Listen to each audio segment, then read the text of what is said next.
Hello, I'm Waqar Rizvi, and this is Scope. Islamophobia is rooted in racism and is a type of racism that targets expressions of Muslimness or perceived Muslimness. That quote, that definition of Islamophobia has now become controversial in the United Kingdom. It was formed by the all-party parliamentary group after many consultations with Muslim groups as well as legal experts and a range of MPs from several different parties. The UK government, that is of Theresa May, has said it will not be adopting this definition. A debate has already occurred, though, in the British Parliament about this. One thing to remember, of course, is this would be a non-legally binding working definition. And that, of course, is an important fine print detail to remember in this entire controversy. To discuss this a bit further, we're now joined by Kirsten Seymour, who is representing Indus News. She's on assignment to follow this story and others. They're from the UK. She's joining us now via Skype from London. We're also joined by Priscilla Nwikpo, who is a political and public affairs analyst. She's joining us as well from London. And we're joined from Dubai by Justin Gibbons, who is assistant professor at the College of Humanities and Social Sciences at Zayed University. Justin, Kirsten, and Priscilla, thank you all for joining us. Kirsten, I'll start with you. You've been following the story, as I said, closely for us here at Indus News. What can you tell us about this entire controversy? Well, yesterday when I was at Parliament and they had the debate about Islamophobia, a lot of the people I spoke to, in particular with Pakistani MPs and one of the House of Lords, Lord Qurban Hussain, they actually took, especially Lord Hussain, took deep issue with the fact that it's a debate at all.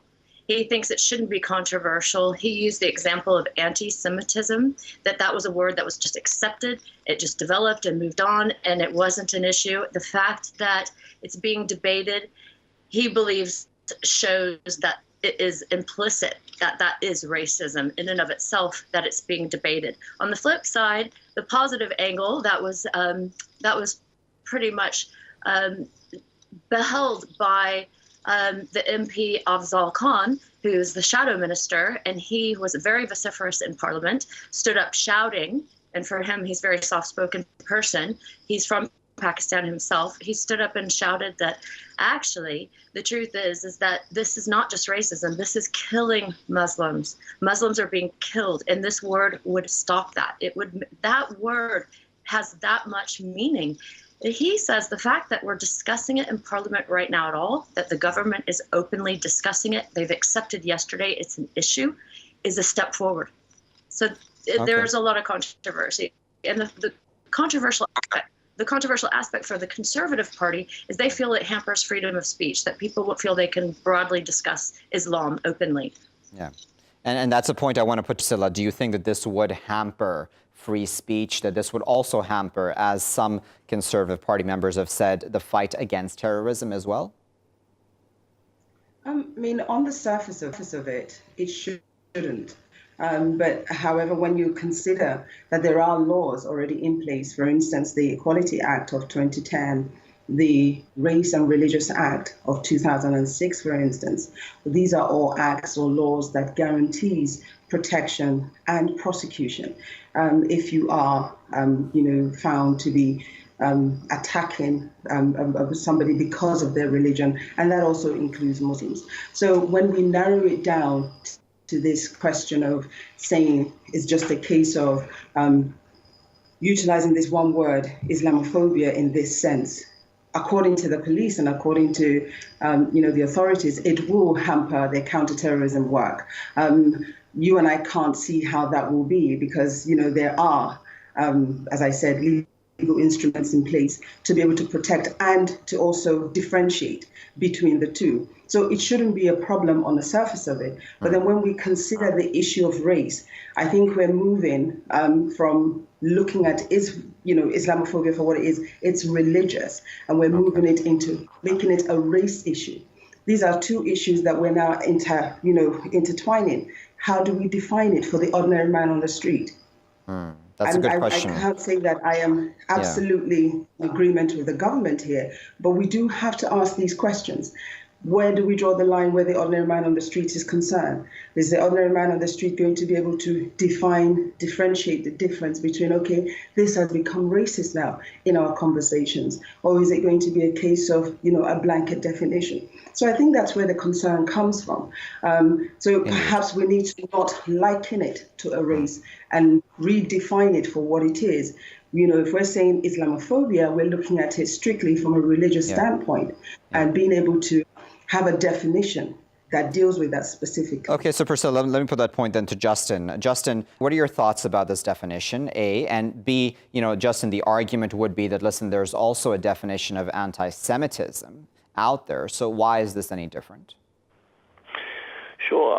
I completely agree with your previous speaker. I mean, look, Trevor Phillips, who was the head of the Runnymede Trust in 1997, I think, which is a racial equality think tank, and he certainly propagated the use of this observation, this term Islamophobia. He himself, rejected this argument as it being, like Muslims as being a racial group. The definition is effectively racializing Islam, which is, from the point of view of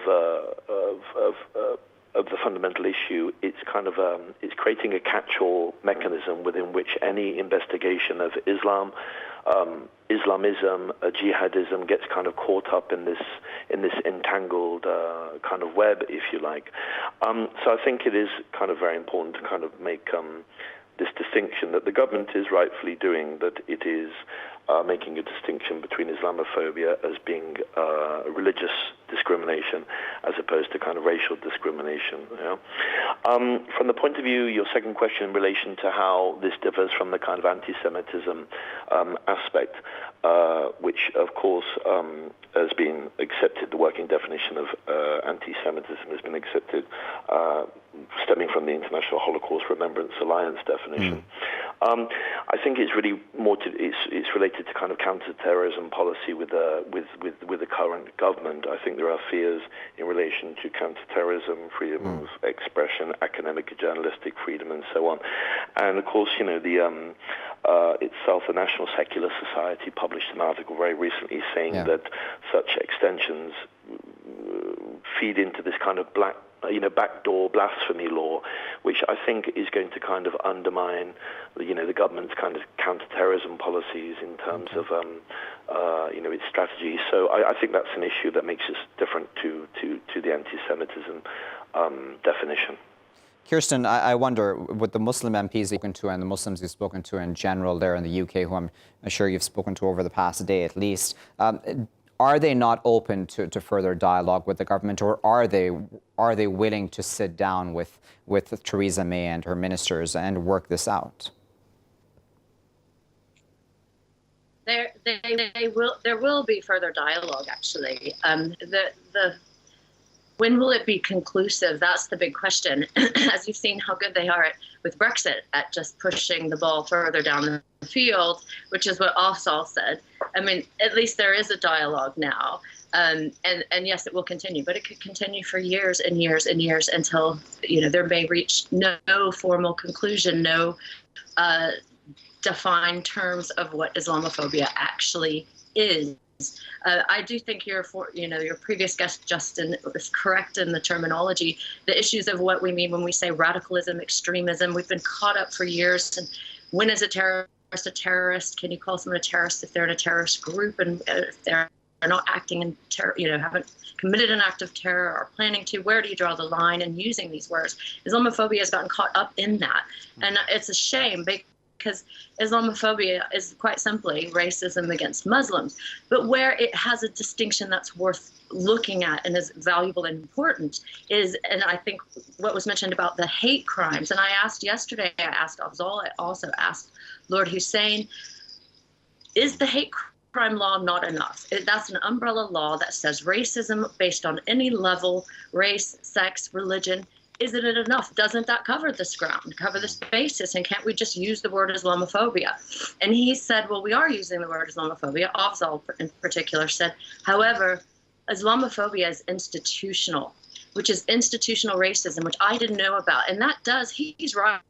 That makes a remarkable difference. And what happens is if a Muslim goes or a person goes with the name Hussein and he writes down an application for insurance for his car and he writes Muhammad, right, or Hussein, and that name triggers up to a computer system to charge £300 more for that person to get insurance. Now we're looking at a whole nother level. And I can see that word Islamophobia in particular has more weight. And it also gives an identity that the Muslims need in this community. They're under attack. There's no way around. It's irrefutable that Muslims are under attack in the UK right now. There were attacks yesterday. All right, we're going to say thank you to three of our guests who are joining us here in our first segment. Before the break, we're going to thank Kirsten and Priscilla for speaking to us. And we're going to stick with Justin, though, after the break. Justin, do stay with us. We're going to add two other voices to continue this conversation. Viewers, thank you for staying with us here in Scope. We continue to discuss that definition of Islamophobia put forth by the all-party parliamentary group on British Muslims and the controversy that has arisen from that. The UK government, as I said, not accepting that definition. We're still joined by Justin Gibbons, who's Associate Professor at the College of Humanities and Social Sciences at Zayed University. He's still with us on the line from Dubai. We're now joined by Ben Habib, who is lead candidate for London for the Brexit Party in the forthcoming EU parliamentary election. He's joining us from the British capital. And we're also joined by Ayesha Hasan, who is a lecturer at the University of Wollongong in Australia. She's joining us now from Sydney via Skype. Ayesha, Ben, and Justin, thanks for joining us. Ayesha, I wanted to start with you, and I wanted to ask you, with hate crime laws already in place in a country like the UK, is there even a need for a separate definition of Islamophobia to be put forth officially, do you think? Thank you, Waqar, for having me. You might feel a bit surprised when I would like to say that I think by putting these aspects under this umbrella of Islamophobia, we are trying to corner the main debate.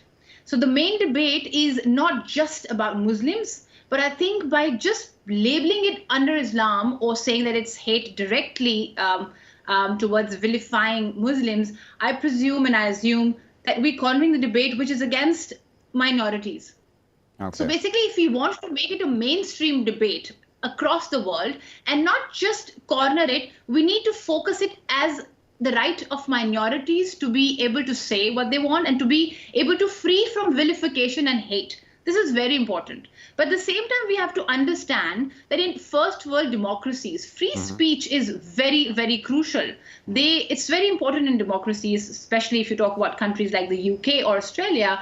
But again, as adults, as people who are, as someone, for instance, coming from a Muslim background in a country where we do see racism on a daily basis. And it is very important also to understand what is more important, freedom of speech or the right of people to be safe from hate and vilification. So I think it's very important to divert this entire debate from just focusing on Islam and Islamophobia towards minorities and the rights of minorities across the world. That's a very good question that you put up there, Ayesha, because Ben, I get your thoughts on that. What is more important, free speech, absolute free speech, if I may add that fine print to it, or being free from hate? Well, I think Ayesha said it all in her opening comments when she mentioned that we have pretty well established laws against prejudice already in the United Kingdom. And I think there is a danger in coining ever greater number of phrases to describe, the vilification, as Ayesha puts it, of minorities. There's a danger almost in propagating that vilification. If you coin the term Islamophobia and you give it legal meaning, you almost propagate Islamophobia. I know that's not. Aren't you just recognizing a reality, though, Ben? I mean, there have been incidents against Muslims simply for the fact that they are Muslims.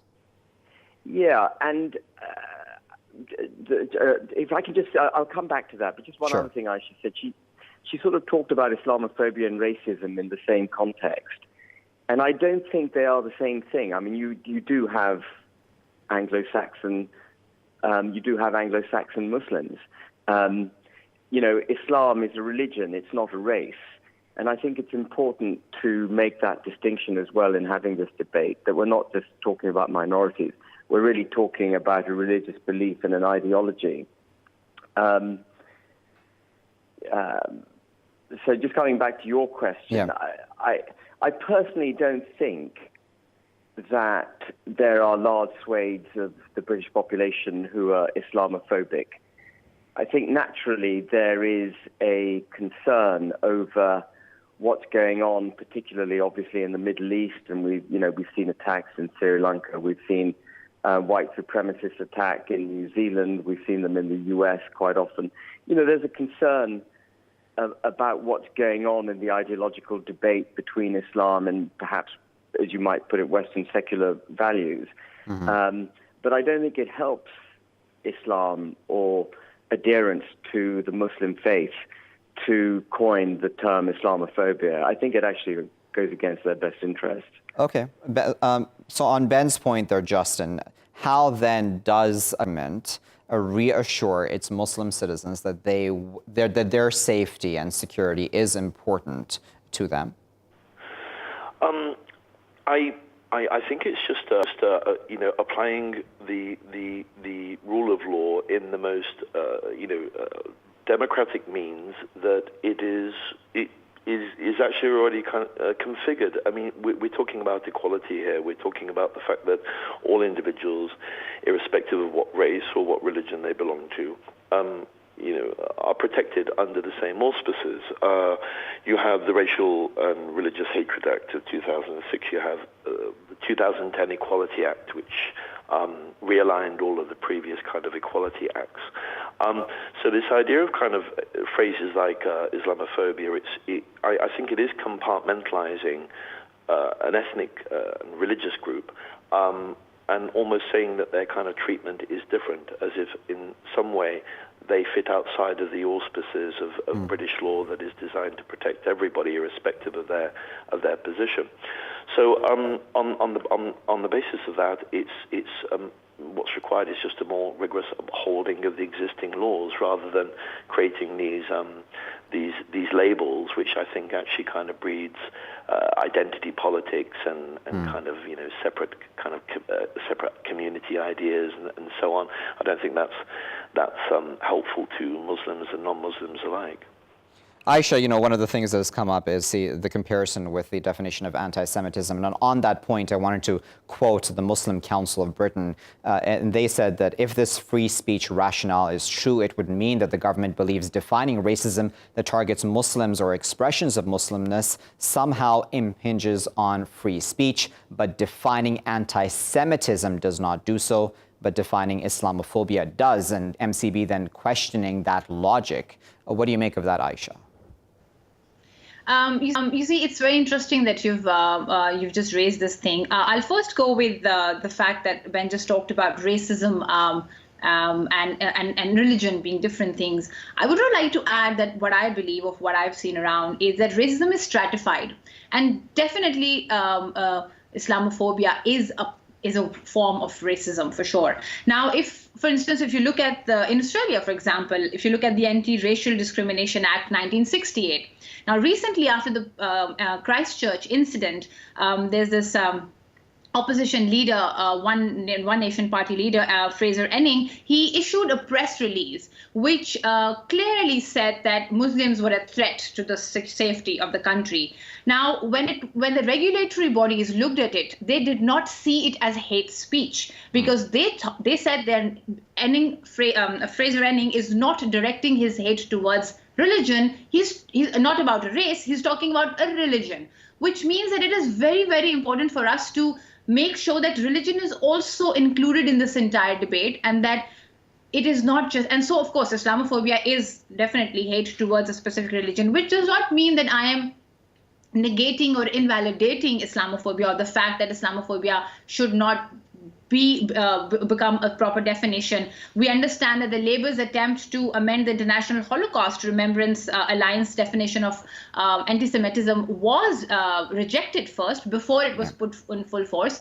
My question would be, why is it, and I'm not trying to be hateful here, it's a safe space. I'm just trying to question the fact that why is it that the world starts questioning the things when we talk about Jews, for instance? Why is it that Muslims post 9/11, more Muslims have died, say only in Israel, only in Syria and Iraq than I'm sorry to say Jews in just the Holocaust, right? So it's very important to realize that this, while it is very important, it's also very multi-stratified. It's not just as simple as one person hating the other person about religion. And I think that there is definitely a bias when it comes to things like Islamophobia or anti-Semitism. Yeah, if you allow me for a moment, Ayesha, I wanted to put that point that you just made to Ben as well. Ben, you know, if we're speaking about the comparison with anti-Semitism, and no one is saying that that is not an important definition and an important discussion to be had, but with just the comparison then, what are your thoughts on that? Why should Islamophobia be treated any differently? Why should Islam be open to more condemnation / criticism than, for example, Judaism and/or Jews? Yeah, I mean, I don't want to get caught in the discussion on semantics particularly, but and Ayesha makes a very valid point. You know, most Muslims are not white Anglo-Saxon, so I think there is a sort of conflagration between racism and sort of religionism going on there. But anti-Semitism is hatred directed at Jews, and Jews are a race.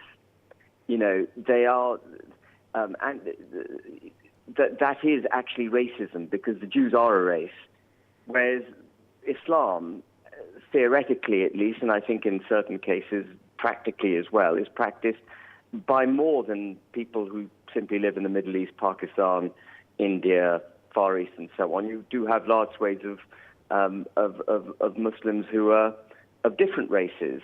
And I think, you know, it's just important to get the definitions right. And I come back to what one of the co-panelists on your program just said, that, you know, we have adequate laws for all of this, and we just need to make sure that those laws are enforced properly. But Ben, if I may push you on the point, and just for the sake of arguments, you know, a Muslim in the UK would probably look at this conversation or your take on it and may very well accuse you of double standards. Do you think that there are double standards here? Double standards in what respect? In how we would deal with hate towards people of any religion. Yes, you've made the argument that Jews are a race, but at the same time, if we're looking at it just religion to religion, a Muslim would question, listen, if we had the Finsbury Park attack, for example, on Muslims, why can that not be seen as just as bad as, for example, an anti-Semitic attack anywhere in the world? It is. But you know what I mean? Officially, there is that double standard isn't there in how we would treat both of the above? Well, I don't think so. You know, I'd be interested in what other people on the panel think, but I don't think there are double standards. We've got no particular laws in this country to protect Jews any more than we have to protect any other minority. The anti-Semitism, you know, the protection that Jews get from anti-Semitism are enshrined in laws that are generic, not specifically for them. And I think those laws are equally capable of protecting minorities from Pakistan or India or indeed Muslims, you know. Very well. We're going to have to leave that as our final word. Unfortunately, the clock's gotten the best of us. We will try to, of course, revisit this topic. No doubt it will come up again in the future, but we appreciate our panelists, Ben, Justin, and Ayesha, for their thoughts and insight on this topic as well. Now, earlier, of course, in the first half, we were also joined by Kirsten, our correspondent who is in the UK right now covering this story for us. They're from on the ground, and we were also joined by Priscilla as well, who had given her thoughts on this issue also. Now, it's important, viewers, when we're talking about this issue of Islamophobia, as some of our guests have brought up, there are already anti-hate laws within the UK. And the question right now then in Muslims' minds, and obviously I'm not an expert when it comes to the law, is that enough though to protect Muslims? Why can't we accept that Islamophobia exists officially, that is? Why can't we accept that just as we accept that anti-Semitism exists officially? On the other side, again, then people would argue that, listen, this will limit free speech and this may very well also create obstacles for the fight against terrorism. Obviously, there are many arguments against those narratives also. We'll keep a close eye on how this plays out, on what the government's next moves will be when it comes to defining Islamophobia, if it ever really gets around to it as well. Stay tuned with us, though. I'll be back after a short break with our next segment.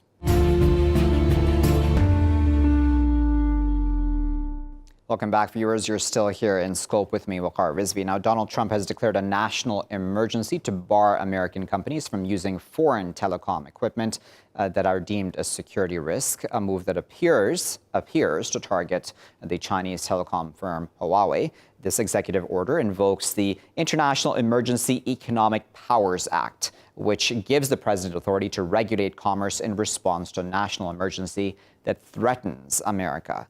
Now, do Chinese telecommunications companies actually threaten the United States, such as Huawei? Let's discuss that a bit further. We're joined now by Don Giolzetti, who is a China policy analyst and political commentator. He's joining us now by Skype from Beijing. We're also joined by Jamie Mulholland, who is a geopolitical analyst and China specialist, and he is joining us now from the British capital, London, via Skype. Jamie and Don, thank you both for joining us. Don, I wanted to get your thoughts on this. Is Huawei a threat, or is it actually the fact that we are in the midst of a tech war? Well, I think it's a little bit of both. Now, from the U.S. government's perspective, they have, and from government positions and speeches, for example, Vice President Mike Pence, they have openly stated that China is a strategic adversary. Now, if we look at this executive order, that includes, now it doesn't specifically or explicitly mention Huawei, but essentially it will affect Huawei. Now, it essentially details the fact that U.S. companies cannot use ICT services of countries that are deemed foreign adversaries, and that these affect U.S. Foreign adversaries that are also individuals, for example, and that affect U.S. national security interests or U.S. citizens' security. And so from the U.S. government's perspective, and it's been pretty consistent, I would say, within the Trump administration, they have always looked at, from China level, as a strategic adversary. And the fact that Huawei is China's largest telecommunications company, and that the U.S. has been suspicious of their activities and other issues, Guangzhou, the issue in Canada, would be another one, that they, in their opinion, view this, as you say, as a war for technology, for example. So this is not just the U.S. government believing that China is just a strategic adversary. This is true, but it's also, I think, from both countries' perspective, this is a war for technology, because they know that technology will decide the dominant power of the 21st century. And so both countries, I believe, Don, this to be if you allow me an unspoken fact. Indeed. On that point you just made there, Don, I wanted to put that to Jamie.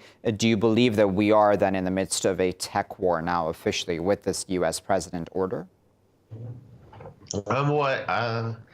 There's definitely some companies in the U.S. that compete with Huawei, not so much in 5G. I think with Donald Trump, this unnecessary provocation is, for him, much more economic. So we saw that when ZTE was banned in April 2018, and it had a crippling effect on their ability to compete in the market. We've also seen that Huawei was already banned from operating 5G in the U.S., and many U.S. carriers were discouraged and do not carry Huawei phones. And also in the pressure that the U.S. placed on the U.K. to bar Huawei products, and the threat of how it would in fact impact the British relationship in the Five Eyes intelligence alliance. Okay, so we're also now joined by Ms. Fazlin Franzman, who is a senior researcher at the Emoja Research Institute. She's joining us now from Cape Town. Thank you for joining us, Fazlin. What do you make, Fazlin, of this national emergency that's been declared by Donald Trump when it comes to foreign telecom equipment being deemed a security risk. Is this officially now a technology war, and is the U.S. essentially just trying to protect American technology companies? I think actually you're 100% correct. But I also think we need to see the tech war within the bigger conversation of the trade war and just what happened last week with regards to sort of the increase of tariffs, from the US onto Chinese products. So I think this really is a backlash, I think, from Donald Trump in a way to kind of, state that, discussions have broken down and broken down from the US side. So not necessarily from the China side, in the context that they didn't necessarily get what they wanted. And part of what they wanted was agreements from Chinese companies, around intellectual property rights. And this directly actually affects Chinese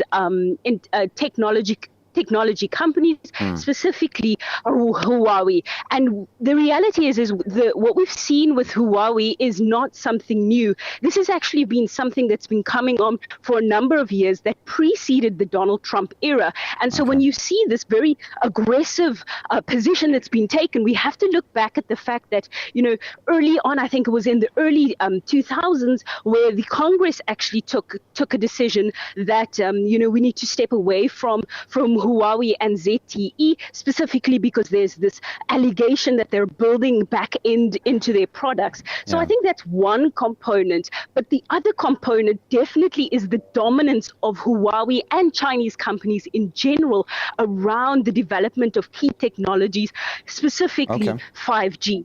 All right, Don, I wanted to get your thoughts, Don, on something that Huawei itself said. A representative of Huawei, reacting to this entire issue, said that restricting us from doing business in the U.S. will not make America more secure or stronger. I'm quoting them, of course. Instead, this will only serve to limit the U.S. to inferior yet more expensive alternatives. What do you make of that, Don? Do you think the U.S. is almost really hitting itself over the head with a hammer in this case? Well, to answer your question, I'd probably bring up another point that Jamie just made, and that's the fact that the U.S. has been shying away, or at least the U.S. government has shied its own companies away from using Huawei technology.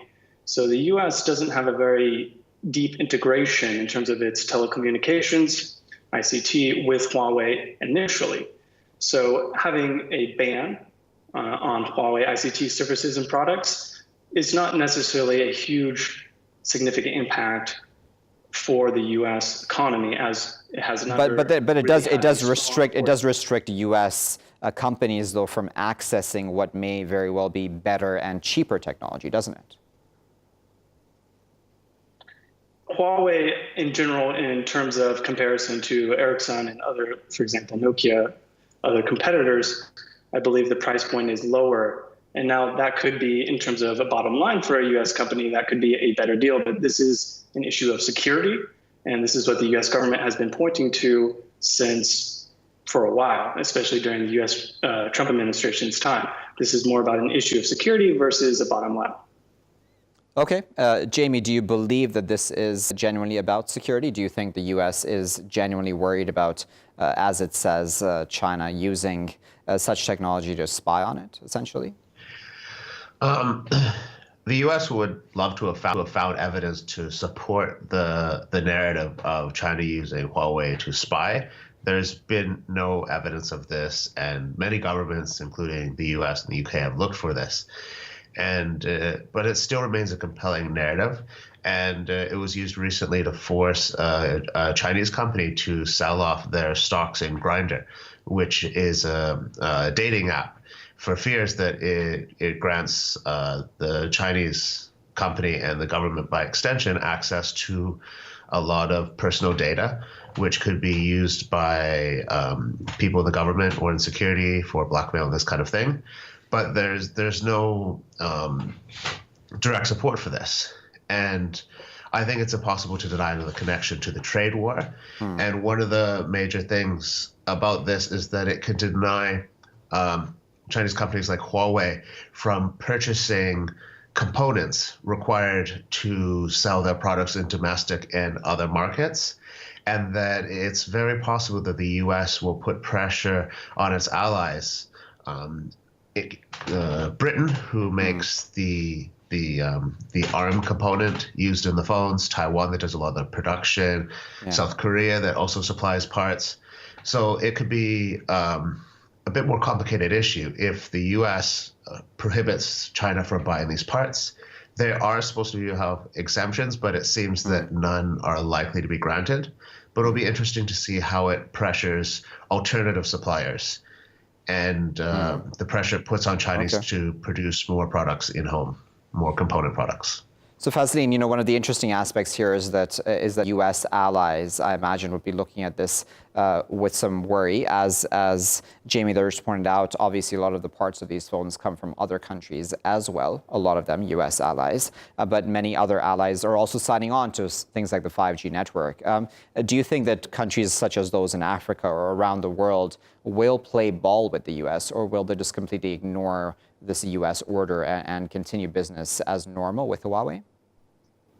Well, I think it's twofold. So I think ahead of this announcement by the Trump administration, we've definitely seen countries in Europe and even in Asia distancing themselves from Huawei. So, for example, Taiwan has come out emphatically stating that it won't use any of the technology that is developed by Huawei. So I think there's definitely been a diplomatic ploy at play that's over and above, what is happening at the moment. And I think that is an important aspect to remember, and it's all preceded, kind of this announcement. So I think this announcement really is kind of the final coffin in the nail from the Trump administration's position. But if we look at it from an African perspective, this takes on an entirely different conversation, because Huawei's been in Africa for more than 10 years, and it has substantially integrated itself into the ordinary business of governments around, on the African continent. So it would be very difficult for the African continent to kind of step away from, the business that they've been doing, because the technology that Huawei is offering them is at a lower cost, as well as the fact that it's good quality. And I think for Africa, where we're just entering in the tech space and we're just starting to kind of assert our level of understanding and dominance, I think it is important for Africa to weigh it in economic terms far more than possibly in political terms.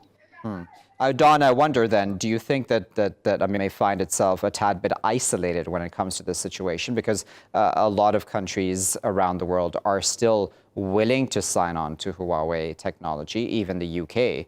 And I believe New Zealand has also been in conversation with Huawei about certain technology being used there as well, I believe. Tell us, do you think that the Americans will find themselves isolated, or will they be able to stem this company? This is a really good question, and only time will really tell. As we've been talking about, the U.S. on many different levels has been talking and communicating with her allies about the potential effects of Huawei's telecommunication equipment and systems within their countries, and the fact that 5G is going to be the future technology that will be ICT will be based off of, and the potential impact for these countries' security. So there's been a consistent conversation going on, and you're right. Some countries like UK, for example, they've decided to have some parts be used by Huawei, not in totality, but some.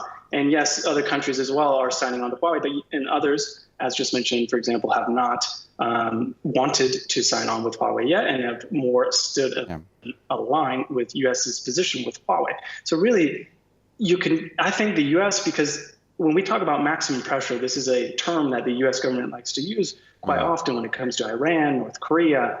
I think we can start using it with China.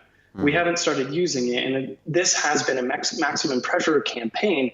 And you could argue that this has been the beginning, had started in the beginning with the Trump administration. And that's a very good point, Don, about maximum pressure, because I'm glad you brought that up. I wanted to add yet another voice to this conversation as well. We're joined now by Claudia Astarita, who is a lecturer at Sciences Po Paris. She's also a non-resident fellow at the Asia Institute at the University of Melbourne. She's joining us now from the French capital. Claudia, thanks for joining us. Claudia, do you think that essentially this maximum pressure campaign, as Don there put it towards the end of his answer. Do you think that this will work against a country like China? It's hard to say, because I think from one perspective, we can say that the maximum pressure is the only thing that might work with China, because no other strategy has proved successful so far. What we don't know is what kind of countermeasure China is going to endorse. And when we will know that, we will understand whether we have made more damage than help, or vice versa with this maximum pressure strategy. So then, looking at this then strategy of the U.S. president declaring this national emergency, Claudia, about foreign telecom equipment being deemed a security risk, not being used by their companies. You know, if you look at the evidence of how Huawei has been rising exponentially over this past decade, do you think that this is genuinely just about controlling the rise of this company versus that of American technology companies? No, I don't think this is the only point. And this morning there was another news that was circulating in Europe about the Netherlands that have discovered a big leakage of information through Huawei. So this is another issue that, I mean, there are other countries that have problems with this Chinese technology. I think the most important problem here is who is going to lead the new technological revolution. China is not ready to do that, because China still needs to upgrade its technological capacity. But at the same time, China is way more competitive than all its competitors. So the problem, and I think this is the long-term perspective that the United States are looking at, the problem is that if China will be able to dominate the technology that it wants to dominate, then China will be able to control technology all over the world, especially if China will be allowed to enter all foreign countries with its own technology. At the same time, we also need to reflect on where is the alternative. Yeah. So if the alternative is more expensive system, then for sure many countries will be forced to accept Huawei just because they cannot afford to choose something else. So, Indeed. and who is going to, because to counterbalance China, yes, we can use maximum pressure. We can prevent China from doing business with the United States and with American companies. But what about the rest of the world? If you look at Europe, for example, I mean, France accepted the presence of Huawei. Germany also took the same decision. Italy also has taken the same decision. So where are we going then? Is there any coordination? And on that last point you've made there, Claudia, about Europe, I wanted to in fact put that to Jamie for a moment. Jamie, you're sitting in the UK. There's just been recently controversy in the UK as well, hasn't there, about Huawei and that leak of that meeting there and the firing then of Gavin Williamson. What do you make of the fact that even these American allies are still already signing on to Huawei technology? I think it shows that Europe is not prepared to buy into the U.S. strategy. And we're seeing a breakup in many ways, how the U.S. talks about Brexit, the lack of support in the EU for the U.S. pulling out of the Iran deal, pulling out of the climate change. I think the U.S. is going in a direction that is not the same as the EU, and that if the U.S. tries to push its allies too much, it could push them away. And I think that's a real risk that needs to be considered, because the U.S.'s power is in the perception that it has. Very well. And if it doesn't have those allies, then it doesn't have the strength. Very well. We'll leave that as our final word. The clock has got to us, but of course we appreciate all of our guests for their time and of course expert insight. We were joined there by Jamie Mulholland, who is geopolitical analyst and China specialist. He was speaking to us from London. We were also joined by Claudia Astarita, who is a lecturer at Sciences Po Paris. We were joined by Don Giolzetti, who is a China policy analyst, speaking to us from Beijing. And we were also joined by Fazlin Franzman, who is speaking to us from Cape Town, and she is senior researcher at the Moja Research Institute. Now, viewers, there are a number of facets to this Huawei issue, but that of the tech war is an undeniably large one that looms over this. Is this U.S. protectionism? Is this Donald Trump putting America first? Or is this about genuine security concerns when it comes to Chinese technology? Because those same concerns can be brought up about any other country's technology if it were used around the world, couldn't it? So then that question then arises, why pick on China? Is this just maximum pressure for the sake of maximum pressure to control the rise of China in all fields, especially that of technology, as Don had put it or alluded to? We'll keep a close eye on how this plays out, how Huawei and China will respond to this maximum pressure campaign going forward, as well as an important thing to look out for. I'll leave it there for now, though. I've been Waqar Rizvi, and this has been Scope.